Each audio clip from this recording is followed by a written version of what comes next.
This is what most speakers are made of. Medium density fiberboard, also known as MDF. And there's nothing wrong with it. It's affordable, it's machinable, it's easy to work with, and that's why the speaker industry uses it. But when I set out to design my speaker called the Arcus, I asked a different question. What is the best possible material for a speaker cabinet if cost and convenience were not the deciding factors? And the answer? It changed everything. Here's the thing about MDF. It's not a bad material. It's actually quite good at what it does. But what it also does is flex. So when a speaker driver moves air inside a cabinet, that energy doesn't just go forward through the cone, it goes in every direction. And some of it goes into the walls of the cabinet itself. In an MDF cabinet, those walls absorb that energy and release it. So not really enough that most people would point to it and say, there, that's the problem, but it's still there. The cabinet is moving when it shouldn't be. When you're building a speaker at this level, that matters. The industry knows this is a problem, and the standard fix is internal bracing. You add structure inside the cabinet to stiffen the walls and try to reduce the flex. But in my opinion, bracing is a workaround. You're trying to compensate for a material limitation rather than just solving it. I didn't want to brace my way out of the problem. I wanted a material that didn't have the problem in the first place. And that's what led me to mineral cast. Mineral cast is dense, extremely dense, and density is the enemy of flex.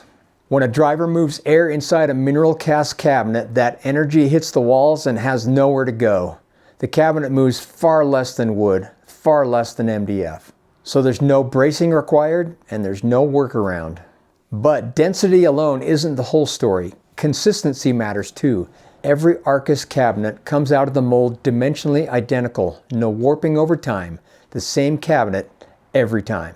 And then there's the manufacturing side. Because I'm casting this material rather than cutting it, I can achieve geometry that would be extremely difficult and expensive to replicate in wood. Curves, radiuses, integrated features, all cast in as part of the process. So the material didn't just solve the resonance problem, it opened up design possibilities that MDF never really could. I want to thank this week's sponsor, Pale Blue Batteries. They've got these really cool batteries that have a USB-C charging port right on the battery. No need for a wall charger. Just take a power bank on the go and have power anytime you need it. Pale Blue Batteries, they're awesome. When I started designing the cabinet, I knew two things from the beginning. One, parallel walls are not your friend in a speaker enclosure.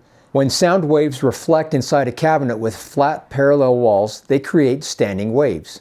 That's a problem the entire industry has been working around for decades. And two, the solution is curves. A curved wall breaks up those internal reflections. And from a structural standpoint, curves are inherently stronger and stiffer than flat panels. You get better geometry and a stronger cabinet at the same time. So the Arcus was designed from the ground up with curved walls. No flat parallel surfaces. Every face has radius built into it. And because I'm casting rather than cutting, those curves cost me nothing extra in manufacturing. In wood, every curve is a compromise. In mineral cast, it's just part of the mold. The development process started in CAD. Every surface, every radius, every driver cut out, modeled before anything gets built.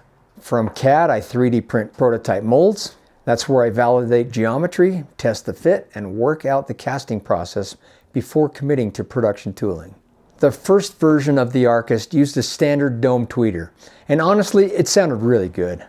I got the cabinet geometry right on the first try, but Danny Ritchie at GR Research suggested I try the Neo 3 planar magnetic tweeter. I hadn't even heard it yet, but I trusted his recommendation. So I revised the production tooling, built a new cabinet, shipped it to Danny. He designed the crossover, sent me the parts, and when I finally put it all together and listened, it wasn't even close. The Neo 3 was significantly better. I could have shipped the first version, but if someone you trust tells you there's a better path, you take it. Now, developing the right material was only part of the challenge. The other part was figuring out how to produce it consistently, at scale, to a standard that a premium speaker demands. And what I landed on is a system. 3 elements that work together: the mix, the casting method, and the tooling design, and each one matters. And the combination of all 3 is what makes the Arcus repeatable. I've spent my career figuring out how to make complex parts come out right every time, and that's just not a skill you develop overnight.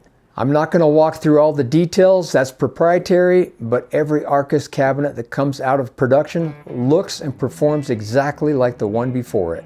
That consistency doesn't happen by accident, it's the result of getting the system right. The Arcus is the result of years of tooling development, a proprietary manufacturing system, a cabinet geometry designed from the ground up, and a material chosen for one reason: it's just the best option for the job. If you want to hear what that sounds like, check out StoneSonicAudio.com in the description. These are built to order by hand, and you definitely want to subscribe because there's a lot coming and you don't want to miss it. We'll see you next time.